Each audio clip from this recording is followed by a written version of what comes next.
De policías y ladrones a migrantes y nativos digitales. La invención cotidiana de la escuela.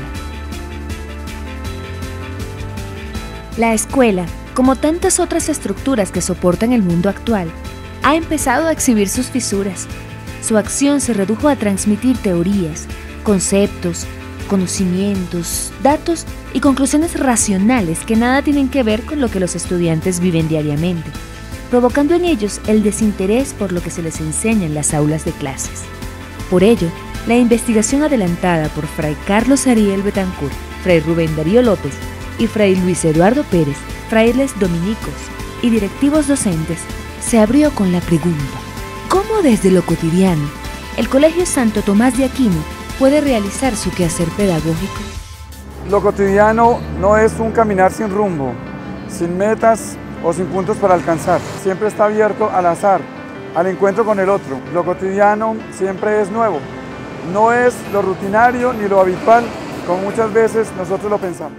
El mismo Jesús utiliza su metodología de parábolas, como la del sembrador, como la del hijo pródigo, o como la parábola del grano de mostaza. Jesús utiliza lo cotidiano de la gente, lo que hacen las personas, y a través de esa dinámica de lo que hacen estas personas, enseña. Así como en este momento nos encontramos en uno de los diarios trancones que nos toca vivir, ya Sócrates había reflexionado la realidad misma a partir de ella y de las circunstancias con las cuales se enfrentaba. Este trancón es susceptible también para que nosotros podamos pensar nuestra realidad y las circunstancias que nos rodean. Lo cotidiano ha sido estudiado por la sociología, la antropología, la filosofía durante los siglos XIX y XX, disciplinas estas que edificaron su camino conceptual. Lo cotidiano, entonces, es una categoría que ha sido tomada de la sociología postmoderna y llevada al plano de la pedagogía, la educación y de la escuela misma.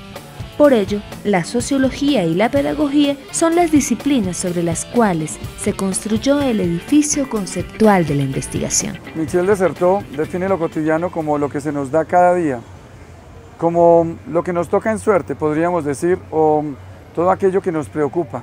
Por ejemplo, como toda la gente que trabaja en este lugar, que cada día levantarse, igual que nos sucede a nosotros, siente que tiene que llevar a cuestas el peso de su vida, el peso de vivir en tal o cual condición. Todo eso hace parte de lo que nosotros llamamos lo cotidiano. Michel Maffesoli, el teórico y el sociólogo de lo cotidiano, manifiesta por su parte que el aspecto cognitivo de la experiencia obliga a centrar la atención en lo cotidiano. Señala que el saber no solamente está en los libros, sino que la vida cotidiana tiene mucho para ofrecernos. Vygotsky nos plantea dos tipos de saberes, el saber científico y el saber espontáneo.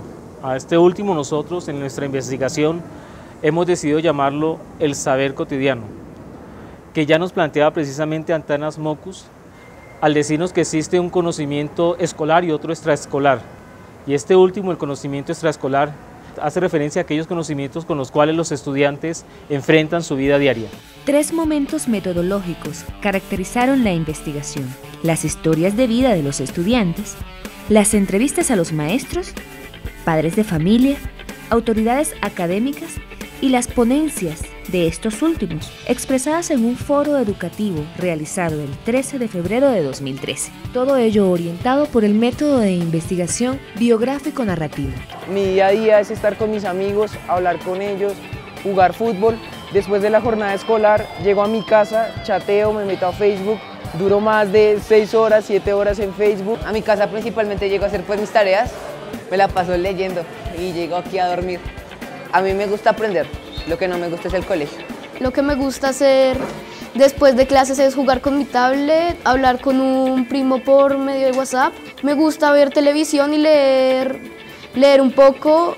Se recogieron a través de un grupo creado en Facebook para tal fin 105 historias de vida de estudiantes, a los que se les invitó a narrar lo que hacían en el colegio, fuera de él y los fines de semana, de los grados 1º a 10º, de las cuales se seleccionaron 15 de estas.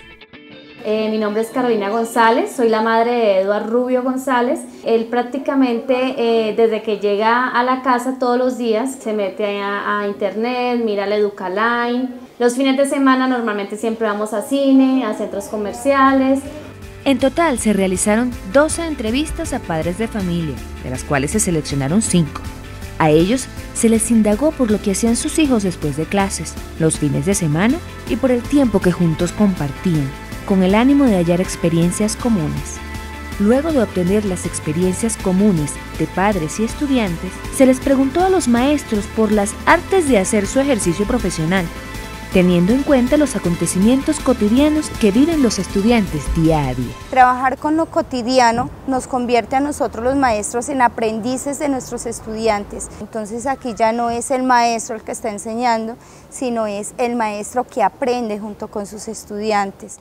El estudiante trasciende el hecho matemático, lo aplica a una cotidianidad y eso hace la matemática un poco más cotidiana, más acercada a lo real y un poco más vivencial para los estudiantes. Las entrevistas a las autoridades académicas, Antanas Mocos, Fabián Sanabria y Andrés Argüello, así como las ponencias que se presentaron en el Foro Educativo del 13 de febrero de 2013, fueron de crucial importancia para el proceso investigativo e incluso para la construcción de los grandes principios de la pedagogía de lo cotidiano.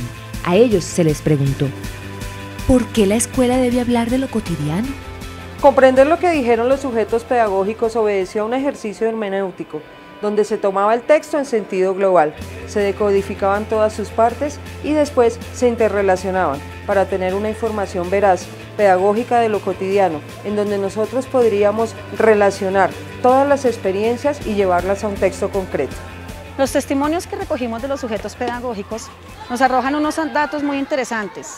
Y es que aparte de los espacios que ellos frecuentan normalmente, como el barrio, la ciudad, el ciberespacio, hay otros espacios donde se encuentran con sus pares, que los frecuentan más a menudo para encontrarse con sus amigos, como es el centro comercial, el estadio, la taberna, la discoteca. El tercer momento interpretativo consistió en identificar el tiempo cotidiano. Para ello tomamos relatos biográficos de estudiantes que son muy ricos y permiten descubrir un mundo nuevo, trabajar en internet como los videojuegos y momentos en los que no se decía nada, permitieron descubrir que el tiempo juvenil dejó de ser lineal. Obviamente, en el método hermenéutico pudimos nosotros desarrollar y entender la información recaudada y entender a su vez también los criterios que los muchachos de hoy en día manejan en su espacio cotidiano, en el cine, en el centro comercial, en su vida, ¿por qué no?, en todo lo que ellos desarrollan particularmente.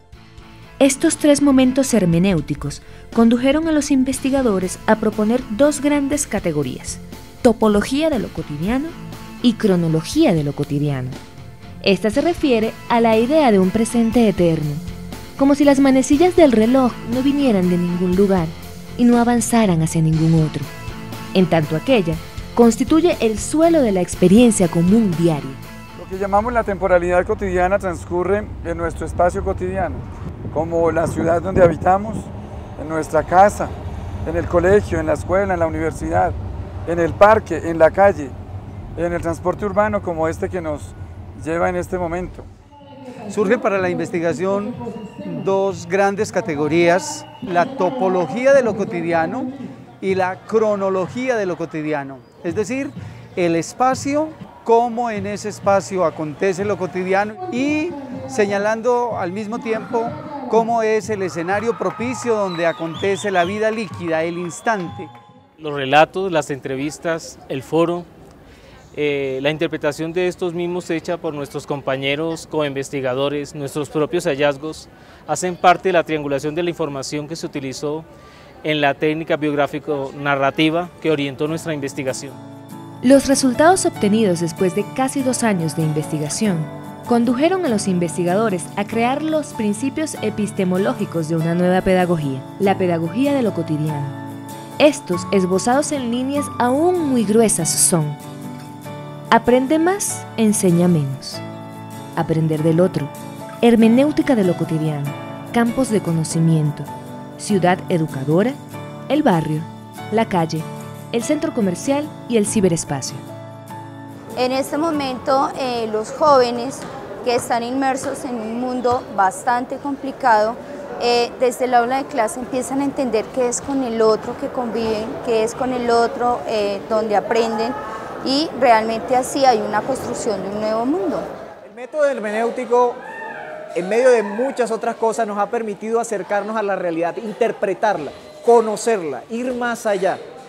No esperar que otros nos interpreten esa realidad, no esperar que otros nos cuenten la historia. Eso es esencial y eso hace de este método algo revolucionario, algo subversivo, algo que no se conocía. A mi modo de ver, se me hace que los maestros que ponen en práctica la pedagogía de lo cotidiano nos dan conocimientos para aplicarlos a problemáticas de la vida. Más allá de aprender o sacar notas, es coger los conocimientos que uno aprende en el colegio y poder ayudar a los demás y a nuestra sociedad.